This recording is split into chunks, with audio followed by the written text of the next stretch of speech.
Welcome everyone to our continuing series, Evenings with Sraddhalu. Namaste.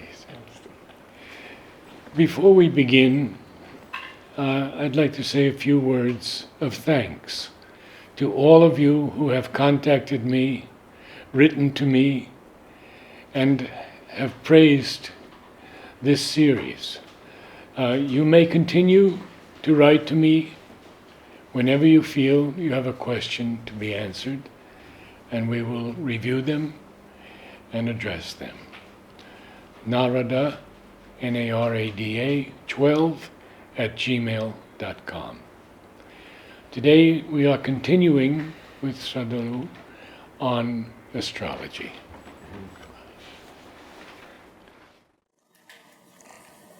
In our previous discussion on astrology, we had made a kind of a broad survey of the whole symbolism on which astrology is based. And we saw the framework of the horoscope and the role of the planets, the zodiac, the houses, and how they represent the relationship between the individual consciousness on one side, the universe or representing God or the absolute on the other side, and then the play of nature represented by the 9 planets. And the complexity, we got a glimpse of the complexity involved in the whole representation. I wanted to, rather than going in depth on the nature of astrology, what will be more useful will be to look at some examples of what astrology is not.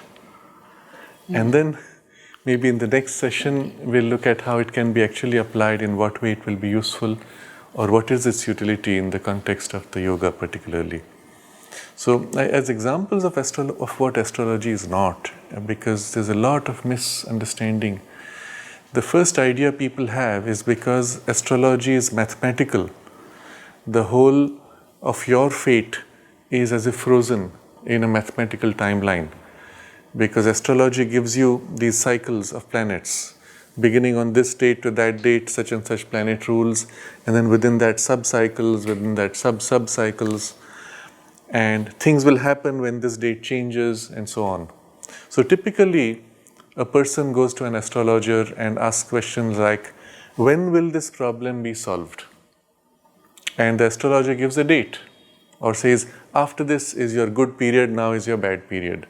And so the idea people have is, somehow if they wait long enough for that date, then suddenly things will become okay and their problem will be solved. Implied is the idea that your fate is fixed, and even this problem was the occurrence of a fate predictable from the chart, and its resolution is predictable. And in fact, this is a complete erroneous understanding, even from an astrological point of view. So the predestiny is false. Absolutely. In fact, the astrologer himself is only fulfilling the role that you have assigned to him as, let's say, a counselor who is going to give you, based on his understanding, what's going to happen next. Okay? So the game is like this. An astrologer, first of all, the moment you approach him, his solution will be astrological. If the same fellow went to a financial analyst, his solution would be, stock market is down, wait for 6 months, it might rise. So he will give you a financial resolution. Somebody who's a medical person will say, looks like your mental faculties are low, here take some pills, it will boost your mental faculties. So the fact that you approached an astrologer means that you're going to get a response which will be in his worldview. The next problem with the astrologer is, he's going to be assessing in a way that fulfills his self-importance, and because it's also his business very often, ensuring that you come back to him. If he does something which does not make you come back, then he has lost a client, potentially, isn't it? So the game goes like this. I'm going to play out a typical scenario of astrologer. Let's say you go to an astrologer. Already on your face, he can see that you're in distress. You wouldn't be approaching him otherwise. If you knew the solution to your problems, you would have solved it. You're approaching him because it's like a last resort, you don't know what to do. And so he looks at you, Oh, very difficult period. He looks at the chart, okay? So, very difficult period in your life. And obviously the fellow was very impressed. The astrologer made out that I'm going through a bad patch. But all you needed was the fact that you've come to an astrologer. Then he says, oh, right now you have, dasha is the term used in Sanskrit, the phase of a particular planet. Or you have Rahu dasha or Saturn's dasha.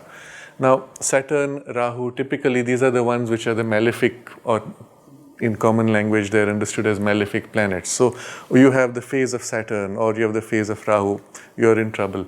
So the guy says, when will it end? Further, the skilled astrologer, well, they pick up this psychological skill of assessing whether what they're saying is fitting your expectation.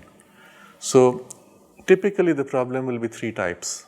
And often everybody has all three problems, and it's only a question of which is more important.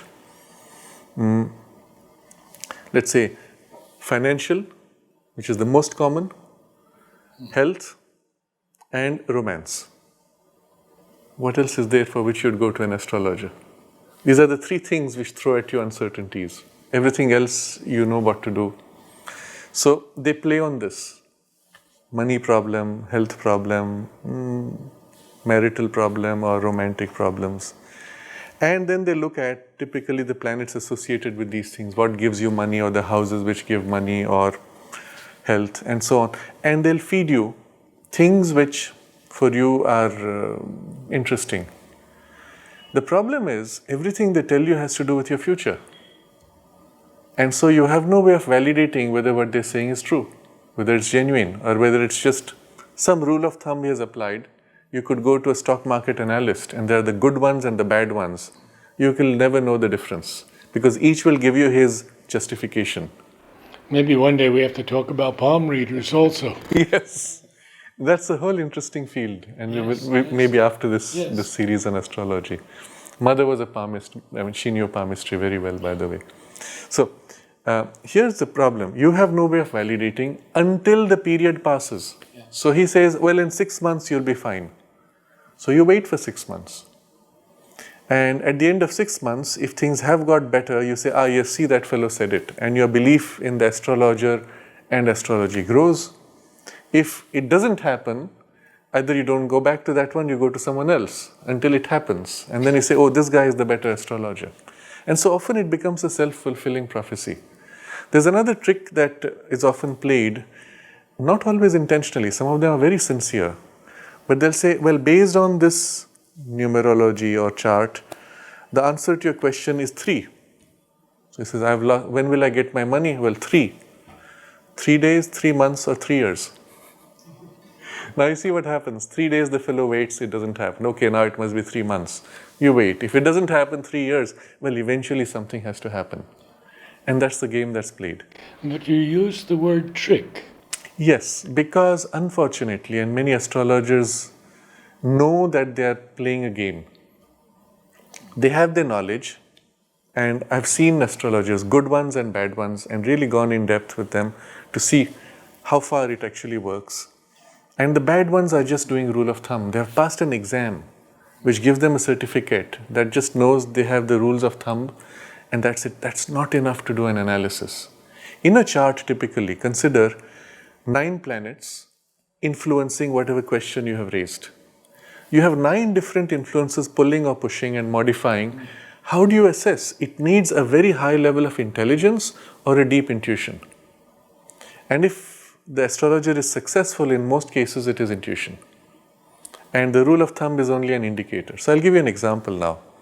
I had a friend who was in business and in the real estate, and that's one of the most uncertain, tricky, cyclic businesses. And he was himself an astrologer because that's how he maintained his sense of certainty, some reference of stability where numbers give you a sense of fixity.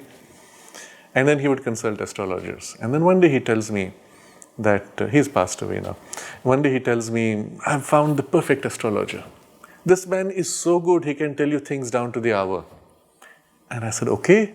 Because having studied astrology deep enough, I knew it doesn't work like that. Of course, you can describe influences to the hour, but that's not how things happen. they are just influences. So you can describe, for example, looking at your website, the weather forecast for the next few days. But the forecast changes. From now, you watch it 6 hours later, the forecast has changed because the data is changing all the time. Well, so when I was next in Delhi, he brings this friend of his, and I asked him, what do you do? And he explained to me, he took a chart, out of the chart derived a second chart, into that chart went into further complexities, and then compared that with the original chart. And at some point, it was such a quagmire. In Hindi, we'll say jalebi. It's such a mix of so many different things that he himself was lost. And it was a way by which he got his mind so confused that the intuition would kick in and catch something. So, and then he would say something. And if you asked him why, he would hesitate, he would think, and then look for the justification and feed it to you. So, well, I saw that, and then we were in the car driving, and my friend turned to the astrologer and said, okay, he wanted to show off the astrologer's skill. He said to astrologer, okay, look at him and tell me what is his ascending sign. Now, the ascending sign is the sign which is on the east at the moment when you're born. That sign of the zodiac has a strong influence on your overall physical appearance. So, there are only 2 signs, for example, which are associated with a tall build. So looking at me, any astrologer worth his name would say it's either this or that. Okay, it's so basic. And the moment my friend asked him the question, I said, okay, let me test whether this guy is really using astrology, because I thought it was more intuition or mind reading. So in my mind, I pictured 6 and dangled it in front of his head. And so if he is a genuine astrologer, it's there as a suggestion. If he is intuitive, mind reading, he'll catch the suggestion and catch it as his own.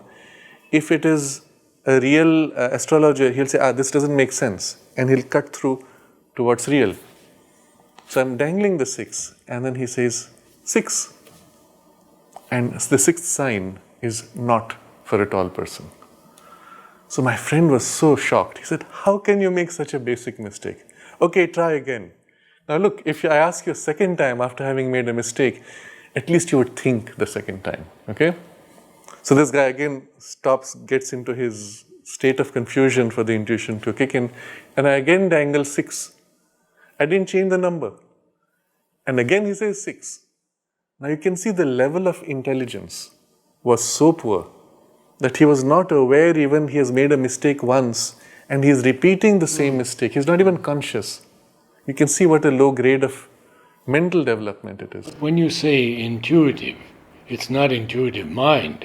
No, it's more like an instinctive a mix of intuition with some skill of psychology.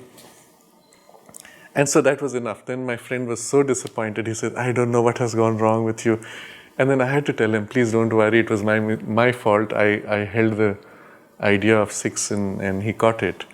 But then I explained to him that this man is not really doing astrology, he's picking things. So when he meets a client, he's picking things from the client's thought, emotion, aura, his expectations, his fears, that is caught by this fellow and feeds it back to you. And the chart is for him only a reference, a starting point which gives suggestions, or as in his case, it's such a complexity that it completely numbs his thinking mind and allows something deeper to kick in. Now, a modicum of intuition is there in all of us. But astrologers, particularly this type, who are more mind readers, have it more fine-tuned to the person before them.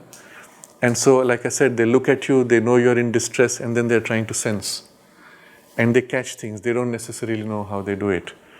And that was the only value he had. And of course, my friend very quickly lost interest in that. So this is an example. I want to give a few more examples like this of how people are fooled by what seems to be astrology but is not. Okay. Another type of astrology, a variation of this, which is also a mind reading skill, is where they tell you your past in great detail with great accuracy, which is so surprising that you begin to say, wow, if this man can be so accurate in my past, what he says for the future must be true also. So that's the skill there. So this comes into two categories. They are called, in India we have texts called Nadi Grantha. So Nadi is, word you will use? Line of, or a flow of energy. But the text itself is often said to be many hundreds or thousands of years old, in which supposedly all possible horoscopes are described, or in variation they will say your horoscope will be described, written by some rishi many thousand years ago. And when you go to that guy, he pulls out your horoscope and tells you everything about you, including your name, where you live, your relationships, and things like that. But not past lives. Sometimes they tell you past lives. Could be. Huh? But that's the catch. How do you verify it? Yes. They can make up anything and you'll never know. Yes. So the commonest game in this, and this is a game really, I'm sorry to say it's a massive deception, but there are two kinds of these Nadi Granthas. They are called the dead ones and the live ones, and I'll explain the difference. So the dead one is one where the text is frozen. It was written many thousand or 100 years ago. The guy reads out, but he needs to first check, is this yours? So when you go to him, he will say, look, I have got thousands of these. Which one is yours? So I'm going to go through an index. And he pulls out this bundle and he says, I'll ask you a few questions to check whether we have your chart. And he'll start by asking some questions like, you were born in a hospital, your name has 6 letters. Of course, the problem is, you're talking to a guy who is writing in Sanskrit or Hindi or Tamil, and letters there will be syllables. So in English, you have to translate from the English script. So he will say, but well, tell me what is your name. So you tell the name, and then he says, okay, it's so many letters, so that's the wrong one. And he goes to the next sheet. And he keeps flipping. The moment you say no, he flips the sheet. The moment you say yes, he asks the next question. And through a yes-no process, he's zooming in on specifics about you. You have 2 children, you have 1 child. Okay, before that they'll ask you're married or not married, etc. Then it gets more complex because today people are often divorced. And they're divorced a second time. And so these guys are not used to that. So they often mess up there on those details. Anyway, so having gone through for about 10 minutes of asking questions like this, he has got a pretty clear picture of you, including your name, even your parents' name or which town or city you are from. The rest they're filling in from the chart which you have given them already. And from there you can get a pretty good sense of your interests, likes, dislikes. Now, meanwhile, there's another third guy who's sitting with you, who supposedly has also come for the same reading. And before you get your chance to read, while you're in the waiting room, this guy is chatting with you and he digs out information from you, feeds it back to them. So it's a big scam. I've been to a place in Tamil Nadu. It is called Vaithishwaran Koil. I'm going to take names. It's a temple where they claim to have these palm leaves. Anyone can go there.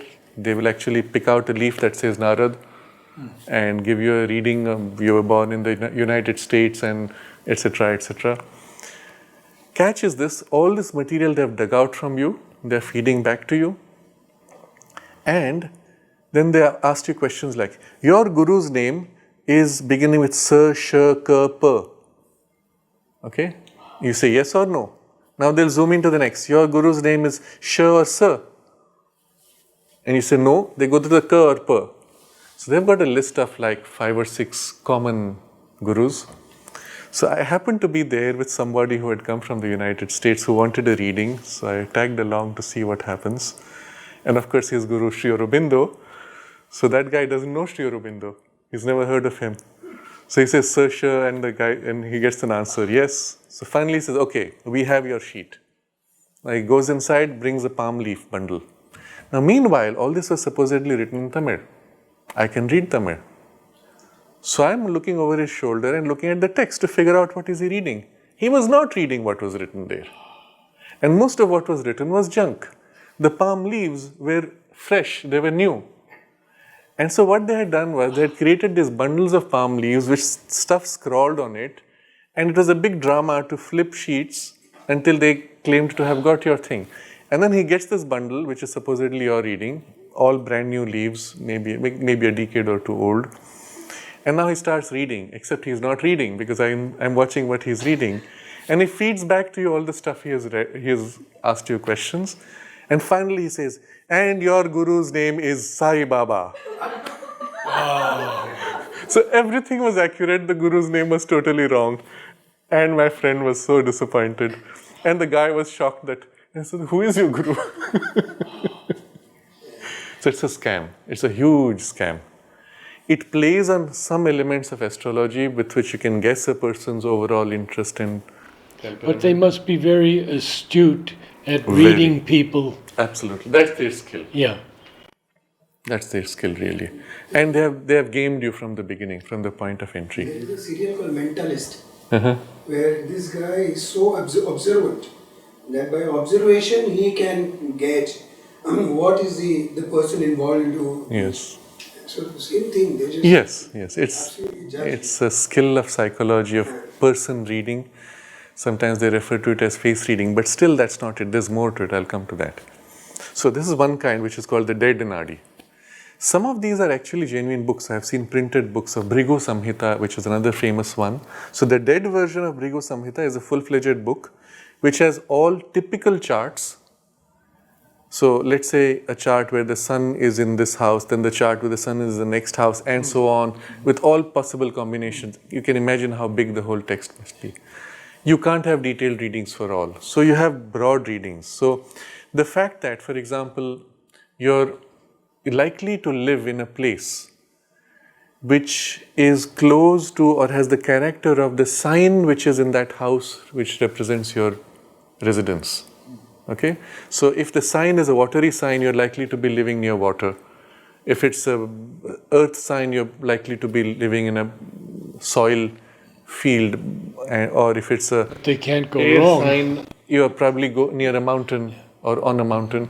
So there are things like that you can pick out from the chart and feed that back. So you live in a place which is close to water. Now you'll probably say yes. Isn't it? Yes. Yes, okay. How does one know that? Because the sign is watery. But that's the interesting part. There are correspondences. If you had to choose a house, would you be happier being in a place which is close to water or in a place where there's no water? You personally. Where there's water. Why? Why? Something in your nature is drawn to water. Where is that coming from? And that's seen in the chart. In the imprint of the influences at the time of birth. These are tendencies in your nature which have been, so to say, stamped. You could change it. But as long as you're following your inborn, inherited nature, you will tend towards these types of things. So Sri Aurobindo explains that the chart is much more accurate in describing your character rather than events. As a result of your character, certain types of events are likely to happen. And the timings or the dashas of the planetary influential phases often indicate when certain aspects are amplified or dulled. And with that, one can get a broad, rough sense of tendencies in your life. So they are playing on that if they are good astrologers, but otherwise they are pure scamsters. So now we come to the second kind of the Nadi, which is the Living Nadi. This is more interesting because here you actually have the text appear. It's not pre-written. The text appears in response to your presence. So I'll give you an example of that. I went to a place in Orissa. A friend of mine had told me there's one very famous one, Achyutananda Malika is the name. Achyutananda was a very famous tantric some 500 years ago. Very powerful, extraordinary. He's like a household name in Orissa. He did extraordinary miracles, and even the way he died was amazing. He had literally, they say, discovered the secret of immortality and youth and healing any illness. And when he found that secret, his son said, "I'm sorry, I cannot allow you to share this with the world. You will be messing around with God's scheme of things, which needs illness and death to keep the cycle of life going. So I have to kill you because that's how I'm going to protect the world. So the father says, yes, you are my son, you have a right to kill me, and only one condition. First, let me call my assistant, and his assistant happens to be a being of the subtle world, Yakshini, female being, Yakshini. Yaksha and Yakshini are low-level vital beings, not very crude, but reasonably they can be helpful. They often preside over different natural bodies, like water bodies and things like that. So he has a Yakshini as assistant. He summons his Yakshini and says, okay, now he gives instructions and tells his son, now you can chop off my head. So his son chops off his head, the Yakshini picks the head, puts it back, and he's back to life. And he says, now that you have killed me, your role is finished, and my role in the world is finished, so I'm leaving. And he says, Yakshini, let's go, and poof, he vanishes. Well, that's the story, officially. So there's a text apparently written by him, or a set of metal leaves which are created by him. It's called Achyutananda Malika, which is in the hand of a priest of a temple. So a friend of mine who was in Orissa said to me, this is fantastic, you must come and see it. I said, okay, why not? I had a day free, let's go. So I go with my camera and recorder, I want to record this. And the guy says, well, you've come on a Wednesday. Sorry, Wednesday I don't do readings. That is Achyutananda's day. But I'll answer your questions. So I asked him how he got it. Fascinating story. I don't know if you'd like to hear that. Yes. Okay. So he says, he started with saying, I was a priest in this temple, and he's still a priest there. And he says, like all priests, I didn't believe in God. Interesting. And he's doing his ritual worships daily. And then he says, one day, I thought, I would like to have darshan of the Devi, the goddess. And so I started doing certain practices. So I asked him, what did you do? He said, oh, meditation, pranayam, something or other. And then he goes on with his story and asked him, well, did you get your darshan? He says, yes, of course I had my darshan. So I was giving this as an example of a priest who as easily said, I didn't believe in God, as saying, yes, I had darshan of the Devi. And for him it was like, okay, it's the most normal thing. And she appeared to him in dream one day and showed him the image of a place and said, you must go there. And as if visually, he was shown instructions of how to get this bundle. So he thought about it and said, well, why should I do this? It's just a dream. And he ignored it. And the dream came 2 or 3 times. So finally, he goes looking for that place. And it was a location near Konarak where there was an ashram called Kalki Ashram. And he was shown that he must enter a well. So he goes looking for the well. And the head of that ashram comes and recognizes him and says, oh yes, you are the person, I'm supposed to take you there. So interesting. I went to that place to verify, and that head who had passed away, someone else from the ashram was there, who claimed he had seen the whole event. So there's a lot of objective verification for this. This man was put on a special program of diet and fasting to prepare him for what was to happen. And he was extremely weak from his fasting. He was not allowed to eat for so many days. And then the head of that ashram holds him by the hand and takes him into this well. And there are steps, you go around, you're in the water. So he takes him into the water and then he pushes him into the water. And for people who are watching outside, they said the fellow vanished for a long time.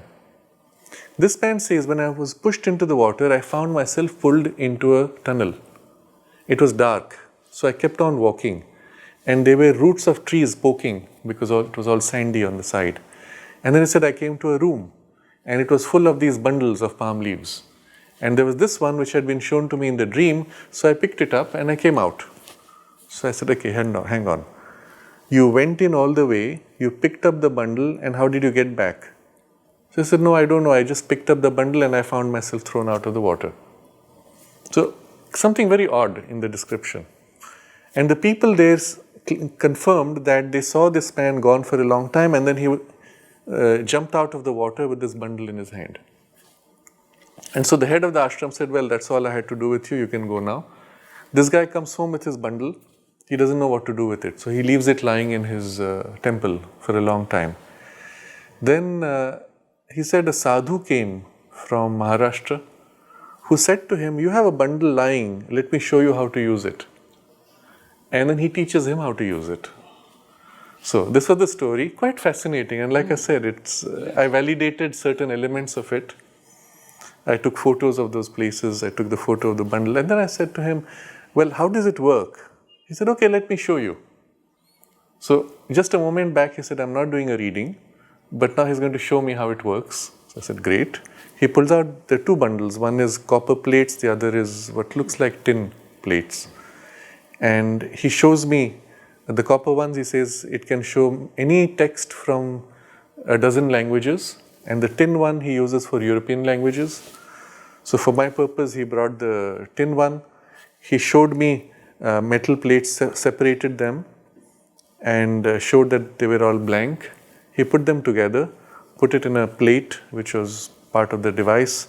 Then he takes a piece of like a chalk, and he holds it to his head, and then he takes a little stone, which is like a shivling, puts it on his navel, plugs it like a plug. Then he goes like that and flip, he opens the whole set of bundles, and I can see text etched in it in English. Now, when I was going there, I knew the process was that you have to have 3 questions, and then he answers the 3 questions. So I had put in my mind 3 questions. The third question was specifically, when will India and Pakistan reunite? Now, the first 2 I don't remember, but they had to do with something generic of that kind where I could validate the accuracy of this. The third one was specific to India and Pakistan reuniting. So he looks at this and then he starts doing a reading. Except that he said, because it's a Wednesday, I'm not going to give answers. I'm just going to tell you what your questions were. So he takes out this sheet of metal etched in English and he starts reading. And he doesn't know English, supposedly. He, of course, follows a smattering, and then he starts reading with heavy Oriya accent. Dancing in your mind is this question, ta, sha, shla, pa. I couldn't follow half the words, but dancing in your mind. And he's going on reading, and I can only see 2 lines. So it's like he's reading 1 paragraph. Okay, so I had my tape recorder and camera. I didn't have a video camera in those days, but I took photos. And then I asked him, how does it work? So he came to the third question, India and Pakistan. So I said, how does it work? What happens? He said, the question which is in your mind is picked up and then it is transferred and then it appears here. I said, but you were reading out more than what was written there. He says, yes, I am seeing more than what is written. So there were 3 interesting miracles, if you can use that word. The first was the text appeared etched on metal as if freshly etched with a sharp tool. It was not like a scrawl of a pencil. It was etched into the metal. And it was previously blank. And you photographed that. Yes. Well, so there is a catch there, which I'll come to later. But I'm assuming it was a valid blank and the text appears, but it's quite deeply etched. And the words India and Pakistan are so clear. I wanted to bring that. I forgot to bring it. You can see, you can read it. And I'm wondering, it's not a question anyone else would ask, isn't it? It's not a typical question someone asks. Mostly people will ask questions about their money, the wedding of some, etc. So how could those 2 words appear so clearly? So then he explained that you do this, and that is how the thing goes in. And so first miracle was text appearing etched. Second miracle was that he was speaking in a language which he did not know. And he's obviously not reading English, he is reading the words which are being shown to him. So that's the third miracle, that whatever my question is being articulated in some script, probably in Oriya, which he can read, but which has the linguistic pronunciation of English. So I thought it was quite a fascinating experience, but except I couldn't get a reading, so I cannot validate its accuracy for the future. Many years later, I had gone with a TV crew to record this. And this time he again showed, and we had the video cameras recording. And when he opened the same palm leaves, the same metal leaves, I saw the leaf where exact same text, India and Pakistan, was there. Now it's either a coincidence that because I am there, the same text appears, Or it could be that it's a scam and there were already some leaves with etched writing, but why would those 2 words appear? 3 words. And there were a few more words around that. Very unlikely, very strange. And I pointed out to him, and he was a little flustered when I pointed out that it's the same text which he had shown me many years ago. So the category of nadis which are called living nadis is where text appears, not always etched in, but often to the person it is visually seen and they read out to you, but it may not be the actual physical etching. I have heard descriptions from others who have seen on palm leaves the similar thing, text written in ink, black ink, and as the person read out the text, the writing would vanish. So this is a category of reading where your question and something of the answer is being somehow written out or shown to the inner sight of the person who then basically feeds it back to you. Who does that? Not the person. In this case, the credit was given to Achyutananda. But is it so? I don't know. So I'll come now to a third category, which is a variant of this basically, which will then explain how this works. So in the tantric occultist lines of text or literature, they have descriptions of categories of beings. Most of them are low-grade vital beings, and then there are also higher beings. Most of them are vital typically though. Only those ones would be interested in messing around with human affairs normally. So the lower ones particularly, there's a category called karna pishachini. Karna is ear, pishachini is demoness. So it's a demoness which sits in your ear and whispers to you. And they have a whole, let's say, ritual to enter in relation or call those beings and make a pact with them. And the result is that this female, demoness now has a pact with the human being where in return for favors that she needs, she gives you this service, let's say, where she sits in your ear and whispers to you. And what she's doing, being in the vital plane, she senses what is in your mind, picks out what you are thinking, including things you don't remember which are there in your mind, and whispers into his ear, and the guy speaks out as if he is read from your mind, except he knows nothing. He is not reading mind, he has no ability except this pact. And the pact is quite terrible, in the sense that what she demands in return is so horrible, you will probably, if you knew it, you would not want it, probably. So I've met a person who didn't have this, but, I met a few, I'll give you a few examples. So there was a guy in Bangalore who was an astrologer, and again it was a friend who said, oh, you must meet him, this guy's father was wonderful, I had met his father. And the father had demonstrated this to my friend. He said, you write any 3 questions on a piece of paper, fold the paper, and the father told you what was in the question, and then based on your chart gave you an answer. So it was pure mind reading, but he had something of this karna pishachini type power or being which gives him that access. And the person we went to meet was the son. So I asked the son, don't you do this? He says, no, my father never taught me. Now think about it. If it was a worthwhile power, wouldn't he have given it to his son? Obviously, and this is the point which you will see in that literature, the being of a very low order demand things of very low order, and sometimes they demand animal sacrifice, blood sacrifice, and all kinds of other things. They interfere in your life. They demand you to do something, not do something. Do you think the being is happily giving you service of reading other people's minds and not bothering you the rest of the time? They'll continue to harass you 24 hours if it serves their pleasure or their perverse pleasure. And so people don't realize what they get into when they make these pacts. They become slaves of the beings more than the other way. And the result is, it's such a miserable existence. Some of them then say, I want to get free of this, but you can't. It's tough. And so the father never taught his son. He had done with it and it ended with him. It's the reason why many of these low-grade things are dropping out, thankfully. And they remain only with a few black magicians, which are very filthy vibes generally, because align with these beings and their energies fill them eventually.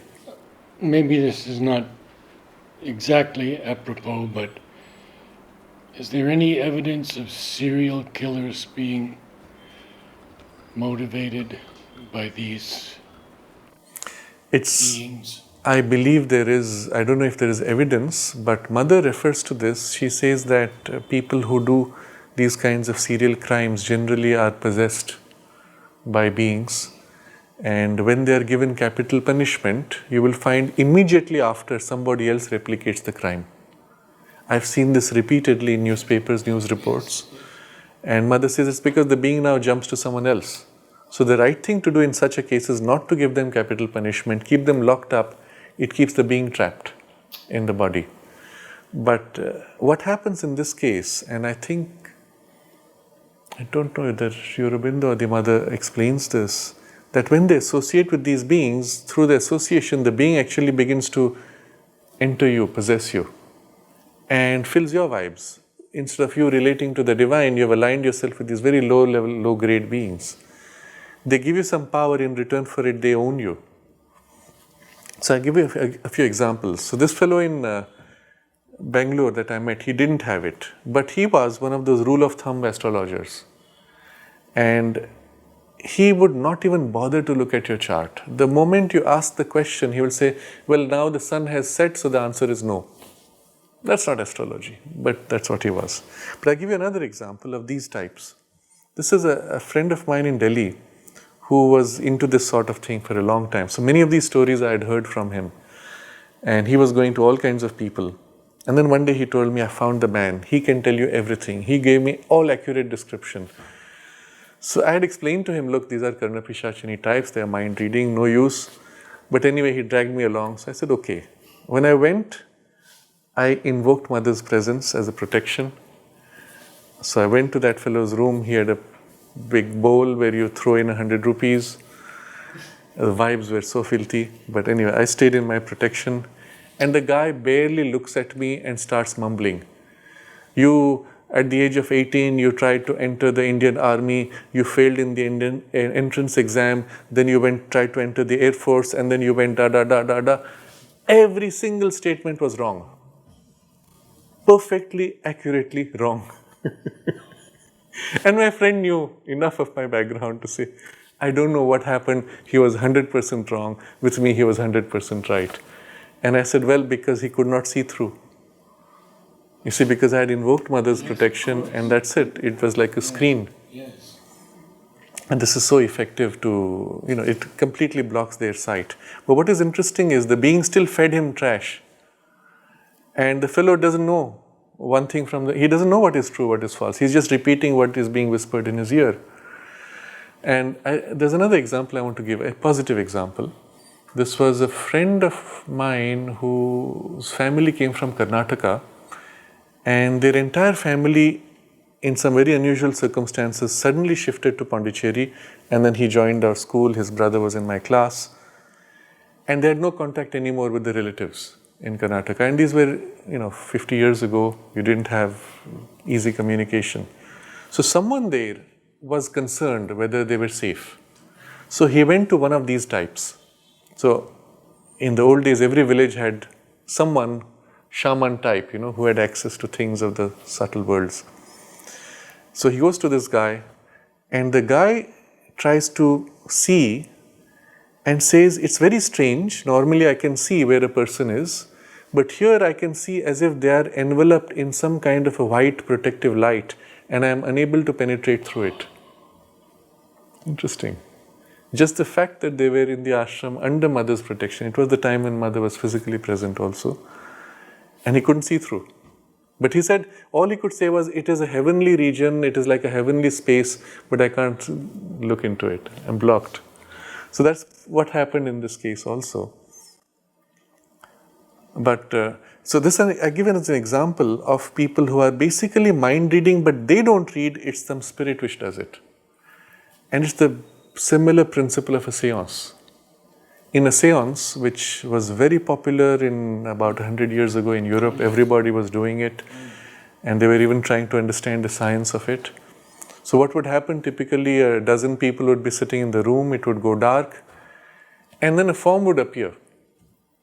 And it might be your grandmother who's passed away. And now she appears with the full appearance, and she talks to you and tells you things which only you knew, including things which you had forgotten, by the way. And then she vanishes, and then some other form appears relating to someone else and talks to them, and so on. So the trick they play, of course, is there's only one being. It takes the image from your mind and kind of puts it on its face. The rest of the body is the same, it's only the face changing. And it reads what's in your mind and feeds it back to you, and so everybody is impressed. So many spirits came, maybe a dozen spirits came, and they were all busy talking about, none of them have taken birth, obviously. You can invoke Napoleon and he is there, he's not taken birth. He's still waiting to have communications through séances, which is odd if you think about it. And often the spirit itself, to be able to materialize, needs material substance, dense enough to materialize, which is taken from the medium. The medium then goes into often a cataleptic type trance or close to catalepsis. So mother narrates this incident when she had somebody who she knew had gone to a séance. He was a scientist, and the being which had materialized was walking by, and he suddenly reached out and pulled at the dress of the being and tore off the dress. The being shrank back and the dress was torn, the being vanished, and instantly as he did this, the medium screamed and had a shock, and when she was revived, it shocked her because it was her body ectoplasmic substance which was being used by the being. So the shock of the being being hurt or the dress being torn was on her body, but this material which he tore off then stayed materialized. And mother said he showed it to her, and it was like plastic substance, and in the days before plastic was invented. It had similar kind of feel. But this is to show you, I'm broadening the whole issue, there's a whole class of phenomenon which passes for astrology or materialization or communication with the dead, which is all done by beings which are basically taking stuff from your mind and feeding back to you and impressing you by the fact that they are 100% accurate on your past, and therefore to you it looks like they must be accurate for the future. So I'll give you one last example of this, maybe another. So this happened in Pondicherry. There's a guy in Pondicherry who was doing stuff like that, and I don't remember how it was, but somehow I was made to go to him. And so I had a very specific issue. It was something had happened in relation to a person I knew. There was a medical negligence accident, and I wanted to know, was this intended or was it an accident? And I said, well, okay, this type of person should be able to see that or sense that because it's already in the past. And he gave me a very accurate description of keywords: injection, kidney, something. Keywords were all right. And then he did a whole reading. I came away very impressed. And then I said to myself, what happened? Everything he said to me was 100% accurate as far as past is concerned, and there was nothing which I didn't already know as regards future. He had caught a few elements of my plans for travel or some other activity, vaguely, and that's about it. The only thing he said to me, that lady like this hair, she will give you a lot of trouble. I said, what like this hair? And he was as if trying to catch some name and he couldn't. But he was seeing a picture so he could describe an image. And it so happened a couple of months down, there was a person who gave me a lot of trouble, and later I realized it fitted that description.